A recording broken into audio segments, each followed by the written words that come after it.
Boa noite pessoal, bem-vindos ao Terceiro Anel e a mais um vídeo de análise futebolística. O nosso Benfica jogou ontem em casa frente ao Atlético Madrid para a Liga dos Campeões e acabou por surpreender toda a Europa do futebol e também os colchoneros. Mas o mais importante de tudo... que o Benfica ganhou! Queres saber do que é que eu estou a falar? Fica a ver este vídeo.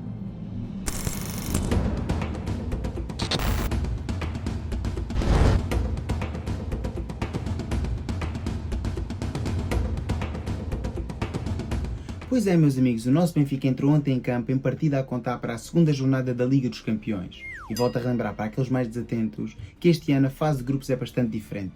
Trata-se de uma liguilha onde existem 36 equipas e onde cada equipa joga contra 8 adversários diferentes, sendo que joga 4 jogos em casa e 4 jogos fora. E depois do Benfica se ter estreado de bem com uma vitória por 2-1 em Belgrado, o Benfica recebia ontem o todo-poderoso Atlético Madrid em pleno Estádio da Luz. Um Estádio da Luz que vestiu de gala para receber o glorioso e também os colchoneros. Havia assim um ambiente escaldante antes da partida, não só pelos ultras do Atlético Madrid, mas também porque o Benfica estreava-se em casa este ano na competição europeia. E Bruno Lage e os seus pupilos deram-nos uma daquelas noites antológicas que vamos recordar durante muitos anos. Pois como todos sabem, o Benfica acabou por golear por 4-0 a equipa do Cholo Simeone. E olha que eu era bastante auspicioso antes da partida, inclusivamente no meu vídeo de antevisão da partida, tinha dito assim que o Benfica iria ganhar, mas não estava nada à espera de um expressivo 4-0, sim meus amigos, 4-0. E quem olha para o jogo, ou aliás, quem olha para o resultado pensa, se calhar ganhou 4-0 porque foi como ao jogo com o Gil Vicente, rematou 4 vezes a baliza e meteu 4 golos. Engana-se meus amigos, já vamos ver agora na análise da partida que se o resultado tivesse sido 5 ou 6 não seria escândalo nenhum, como aliás admitiu o próprio Oblak no final da partida. Bruno Lage ganhou claramente a partida a Diego Pablo Simeone e o Benfica subjugou completamente este Atlético Madrid, infligindo assim uma das maiores derrotas de sempre da história dos colchoneros na competição europeia, que só uma vez na sua história tinham perdido por um 4-0 e o Benfica conseguiu assim igualar este mesmo registro. Volto a relembrar que esta equipa do Cholo só tinha 4 golos sofridos no Campeonato Espanhol e acaba por sofrer ontem à noite no Estádio da Luz 4 golos às mãos do nosso Benfica. Mas vamos deixar então de conversa e vamos então analisar esta partida. Ora, e Diego Pablo Simeone vem então ao Estádio da Luz com um 11 remodelado, tentando assim surpreender Bruno Lage e os jogadores do Benfica. No entanto, como podemos ver, acaba por optar por um sistema de 3 centrais no qual tem 2 adaptados, Witsel à direita e Renier à esquerda, jogando então num 3-4-2-1 com Griezmann como jogador mais avançado e abdicando o ponta de lança, jogando assim com 2 avançados móveis, que foi o caso de Álvares e ainda de Correa. Já Bruno Lage entrou em campo no seu mais que habitual 4-3-3 e fazendo aqui 2 grandes alterações. A primeira, a regressada de lesão, foi assim a entrada de Bá no 11 e a segunda foi a inclusão de Tomás Araújo ao lado de Otamendi, deixando assim António Silva no banco. Ora, e meus amigos, o que dizer então destes 11? Em primeiro lugar, quero aqui analisar o 11 do Atlético Madrid. Na minha opinião, não faz qualquer sentido. É um facto que eu tinha dito na antevisão que El Cholo já tinha jogado com 3 centrais no passado, mas era quando tinha 3 centrais de boa qualidade no plantel, que era o caso de Hermoso, de Savic e ainda de Jiménez. Agora, nesta partida, jogar apenas com um central, que é assim rotinado nessa mesma posição, que é o caso de Jiménez, sendo acompanhado de Witsel à direita e ainda de Renier à esquerda, na minha opinião, não faz qualquer sentido. E esse foi um dos grandes problemas da equipa do El Cholo ontem no Estádio da Luz, a falta de rotinas nas suas posições, por parte dos seus jogadores. Relativamente aqui ao 11 do Benfica, há aqui 2 novas introduções por parte de Bruno Lage, uma não é surpresa nenhuma, pois ao fim e ao cabo Bá já era muito esperado de regresso ao 11 do Benfica, sendo que é o dono indiscutível dessa mesma posição, e aqui a grande alteração de Bruno Lage foi a introdução de Tomás Araújo no centro da defesa, em detrimento de António Silva. Muitas críticas fizeram a nós após o live desta semana, pois estamos a criticar alguns momentos de desatenção de António Silva ao longo das últimas partidas, mas aparentemente não somos os únicos que tínhamos assim esta ideia. Não se passa nada de físico com António Silva e, na minha opinião, é um excelente central que acabará por ganhar o seu lugar de volta no 11 titular de Bruno Lage, mas após o desempenho de ontem de Tomás Araújo, quer-me parecer que nas próximas partidas teremos então Nico Otamendi e Tomás Araújo como os centrais titulares do Benfica, pois a exibição de Tomás Araújo foi de encher o olho e a de Nico não ficou atrás. Ora, o Benfica sabia que é que vinha e entrou a atacar contundentemente. Num canto à passagem do minuto 6, Di Maria com um bom cruzamento para a área, viu então Pavlidis com um excelente cabeceamento obrigar Oblak à primeira defesa da noite. mas o Benfica estava empenhado em marcar cedo e à passagem do minuto 12, após uma boa recuperação de Arsens, o mesmo conduz a bola e faz um grande passo progressivo desmarcando Aktürkoğlu no centro da área. Este, sem hesitar, com um bom remate de primeira, batia Oblak, estabelecendo 1-0 no marcador. E só à passagem do minuto 36 é que o Atlético de Madrid deu um ar da sua graça. Numa jogada individual de Samuel Lino pela esquerda, o jogador colchoneiro, na tentativa de cruzar para a área, vê a bola embater na travessão de Trubin. Esteve perto o gol da igualdade. E na última jogada da primeira parte, após uma reposição rápida de bola de Bá e uma excelente condução de Di Maria, este faz um passo a rasgar a defesa colchoneira e isola Pavlidis. O jogador grego, sozinho na cara do golo, com o remate cruzado, ainda vê a bola embater no poste. Infelizmente não conseguiu marcar o segundo gol do Benfica. Ora, e com o final da primeira parte tínhamos então as seguintes estatísticas, com a posse de bola tangencialmente para o Atlético de Madrid com 51% e mais ações na área adversária por parte dos colchoneros, tendo efetuado 14 contra 6 do Benfica. Já no capítulo dos remates, a equipa da Luz tinha efetuado 8 remates contra 3 dos colchoneros, sendo dos quais 3 contra 0 nos remates enquadrados. Ora, meus amigos, e o que dizer então no final desta primeira parte? Claramente um sabor agridoce, pois toda a gente estava à espera de uma grande partida de futebol e estava a ser, com o Benfica a tomar conta das ocorrências e isso sim estava a surpreender, mas muitos dos adeptos se queixavam ao intervalo que o Benfica devia ter saído para o intervalo com uma vantagem maior e não com apenas 1-0, pois ao fim e ao cabo, as duas oportunidades desperdiçadas por Pavlidis, eu não vou considerar desperdiçadas, pois o avançado grego nas duas faz bons remates, numa com uma grande intervenção de Oblak, na outra com o poste a negar o golo, o Benfica esteve bastante mais perto de chegar ao 2-0 do que propriamente sofrer um golo da equipa visitante, pois aquele centro de Samuel Lino não tinha como intenção marcar golo, no entanto ia acontecendo. Toda a gente estava à espera de uma segunda parte bastante mais aguerrida por parte dos colchoneros, onde tinham várias unidades em sobrerendimento. Diego Pablo Simeone também se apercebeu disso e acabou por fazer tripla substituição, na minha opinião até sinalizando alguns dos seus jogadores-chave e retirando-os de campo, pois ao fim e ao cabo não jogaram caracol na primeira parte. No entanto, Bruno Lage foi bastante inteligente e acabou por subjugar ainda de forma mais evidente o Atlético de Madrid na segunda parte, construindo assim esta mesma goleada. Ora, a equipa do Benfica entrou forte na segunda parte e com um bom roubo de bola da Aktürkoğlu e iniciando uma jogada individual pela esquerda, o mesmo faz uma assistência para Pavlidis. Este, na tentativa de driblar os defensores do Atlético de Madrid dentro da área, acaba por ser pisado por Gallagher. O árbitro, muito bem, com a assistência do VAR, acaba por marcar grande penalidade. Di Maria, chamado a marcar, não hesitou e na conversão da penalidade acaba por bater ao Oblak, estabelecendo 2-0 na partida. E à passagem do minuto 54, nova situação de perigo para o Benfica. Após um roubo de bola ainda no seu meio campo, Coxo, com um passo progressivo para a corrida de Di Maria, vê assim o astro argentino isolar-se dentro da área. Já na cara do gol, só com o Oblak pela frente, com um bom remate, permite assim a defesa do guardião esloveno.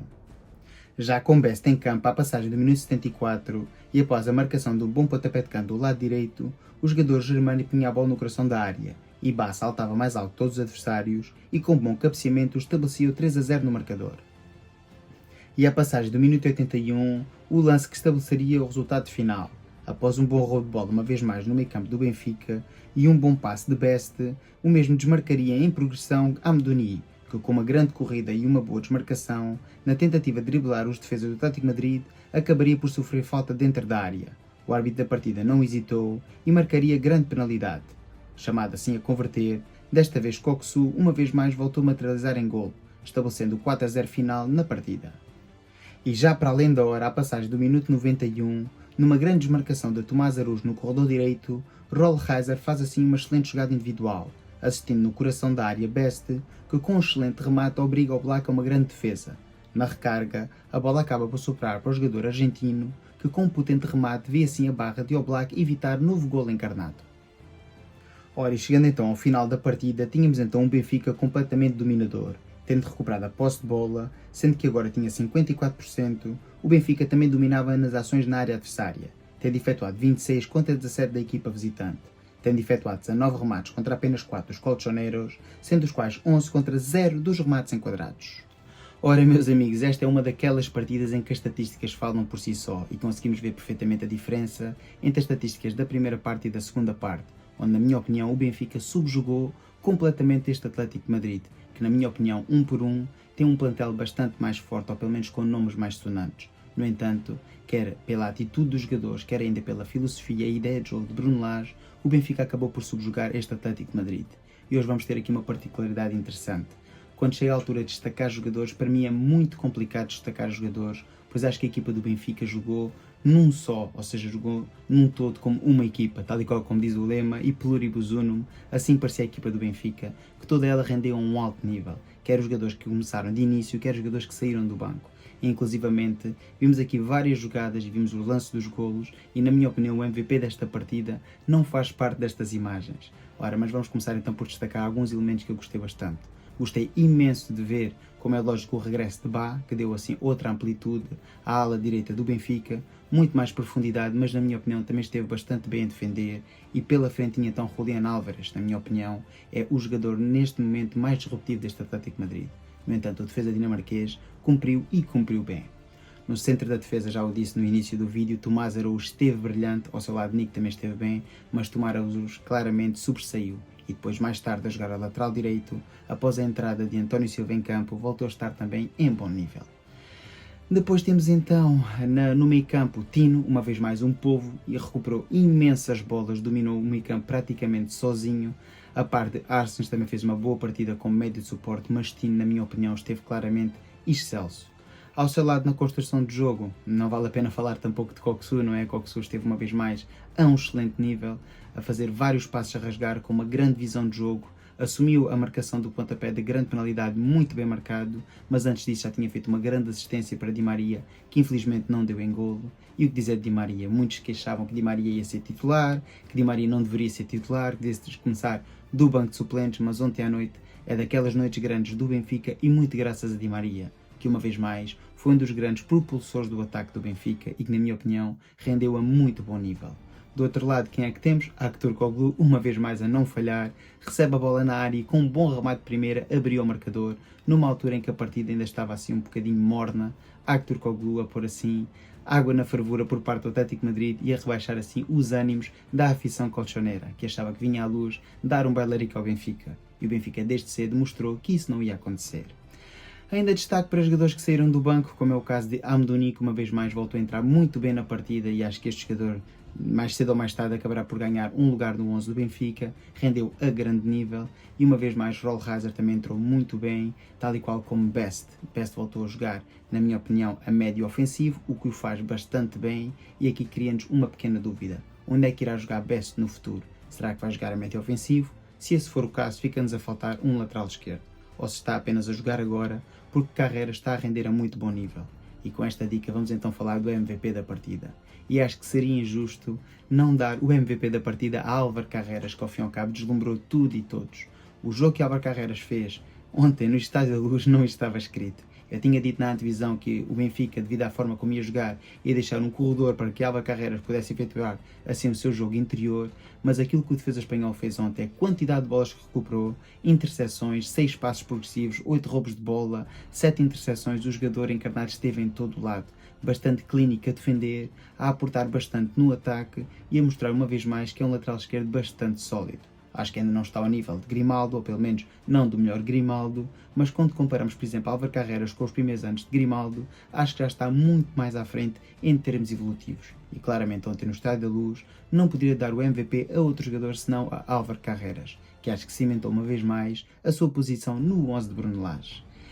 Por fim, o que dizer então de Bruno Lage? Ganhou claramente a partida ao Cholo Simeone com a sua ideia de jogo, preparou muito bem esta partida, estudou muito bem o adversário e embora Cholo Simeone tenha alterado assim o seu esquema tático, acho que Bruno Lage tinha perfeitamente entendido para onde é que vinha o perigo da equipa espanhola. Acabou por contrariar muito bem esse perigo, inclusive com o Correa de início, e acho que o Cholo Simeone deu um tiro no próprio pé ao entrar em campo com a carne toda no assador. Depois fez várias substituições, mas a equipa nunca atinou. Por outro lado, Bruno Lage voltou a substituir e bem, atempadamente, não como outro treinador que só fazia substituições no final do jogo, ou inclusive Bruno Lage já fez em algumas partidas, desta vez não.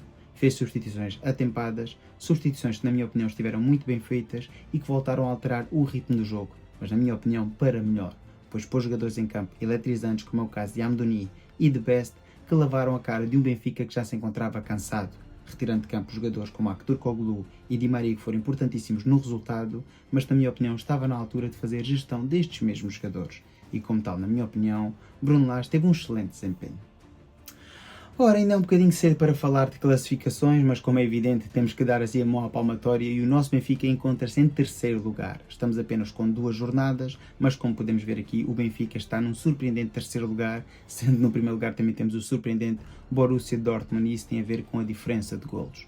Equipas como o Atlético de Madrid, como o Real Madrid, como o Barcelona, como o Manchester City ou como o Bayern de Munique, que são equipas à partida favoritas para chegar às fases finais, todas elas já tiveram percalços e o nosso Benfica acabou por chegar a esta fase com 2 vitórias. Volto a relembrar que eu tinha perspectivado 14 pontos no final da primeira ronda e neste momento, ao fim de 2 jornadas, e volto a relembrar, 2 jornadas de 8, o Benfica já tem 6 pontos e, na minha opinião, vai conseguir materializar esses 14 pontos, qualificando-se assim para a próxima fase. Só não sei se vai fazer de forma direta, acabando nos primeiros 8, ou irá assim ter que marcar presença no play-off. Mas uma coisa é certa, o Benfica marcará presença na próxima fase. É assim, está feito então o vídeo, espero que tenham gostado. Se for o caso, dá o like, comenta, partilha, subscreve. Já sabes, para cá se tiver X, segue no X e ajuda a crescer o canal. Fiquem bem e até o próximo vídeo. Viva o Benfica!